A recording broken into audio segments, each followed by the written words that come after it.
Hi hello. ഇന്നൊരു what ഈറ്റിന്റെ day ആയിട്ടാണ് വന്നിരിക്കുന്നത് കേട്ടോ. അപ്പൊ ദേ രാവിലെ തന്നെ 2 അപ്പവും അതിന്റെ കൂടെ തന്നെ കുറച്ച് കിഴങ്ങ് കറി, ഒരു മുട്ട പുഴുങ്ങിയതും, കുറച്ച് ചായ എടുത്തിട്ടുണ്ട്. ഇവിടെ ഞാൻ സ്റ്റീൽ കപ്പിലാണ് ചായ കുടിക്കുന്നത്. ചായയൊക്കെ എനിക്ക് ഒരുപാട് വേണം. ഇതുപോലെ എന്നെപ്പോലെ ചായ ലവറായിട്ടുള്ള ആരെങ്കിലും ഉണ്ടോ? അതുപോലെ തന്നെ വൈകുന്നേരങ്ങളിൽ ചായ കുടിക്കാതെ എനിക്ക് പറ്റത്തേയില്ല. അങ്ങനെയൊക്കെ കുറേ കാര്യങ്ങളുണ്ട് കേട്ടോ. ചായ എന്ന് പറഞ്ഞാൽ എനിക്ക് ഭയങ്കര ഇഷ്ടം. എപ്പ തിന്നാലും ഞാൻ കുടിക്കും. പിന്നെ ഉച്ചയ്ക്ക് ദേ ചോറും മീൻകറിയും, അവിയലും, തോരനും, ഇഞ്ചിക്കറിയും ഇത്രയും കൂട്ടിയാണ് കഴിച്ചത്. നല്ല ടേസ്റ്റ് ഉണ്ടായിരുന്നു. അവിയല് ഞാൻ തന്നെയാണ് വെച്ചത്. അവിയലും തോരനൊക്കെ ഞാൻ തന്നെ വെച്ചത് കേട്ടോ. ഇഞ്ചിക്കറിയും മീൻകറിയും അമ്മ വെച്ചു. നല്ല ടേസ്റ്റ് ഉണ്ടായിരുന്നു കേട്ടോ. അപ്പൊ ഞാൻ ഇതുപോലെ ആസ്വദിച്ച് കഴിച്ചു.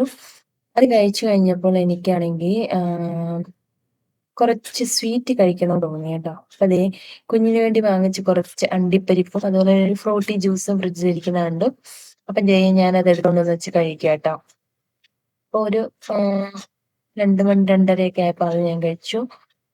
അതിനുശേഷം പിന്നെ വൈകുന്നേരം 4 മണി 4:30 ആയപ്പോ ചായ കുടിച്ചു. ചായയുടെ കൂടെ കപ്പലണ്ടി ബിസ്ക്കറ്റും മുറുക്കുമായിരുന്നു ഉണ്ടായിരുന്നത് കേട്ടോ. അപ്പൊ അതെല്ലാം കുറച്ച് കുറച്ച് ഞാൻ കഴിച്ചു. പിന്നെ അത് കഴിഞ്ഞിട്ട് വെറുതെ അവിടെ ഇവിടെയൊക്കെ നടന്നു. കുളി കഴിഞ്ഞു വന്നപ്പോഴേക്കും ദേ ഡിന്നറൊക്കെ ആക്കി. ഡിന്നറിന് നമുക്കിന്ന് യിപ്പി നൂഡിൽസും അതുപോലെ ബ്രെഡും ഓംലെറ്റും ആയിരുന്നു. ഇത്രയും കൂടി ഡിന്നർ കഴിച്ചു. അപ്പൊ ഇത്രയേ ഉള്ളൂ എന്റെ വാട്ട ഈറ്റിന്റെ ഇടയിൽ. എല്ലാവർക്കും ഇഷ്ടപ്പെട്ട ലൈക്ക് ചെയ്യുക, സബ്സ്ക്രൈബ് ചെയ്യുക, ഷെയർ ചെയ്യുക, കമന്റ് ചെയ്യുക. ബായ്. പുതിയൊരു വീഡിയോ ആയിട്ട് വീണ്ടും കാണാം. ടാറ്റാ.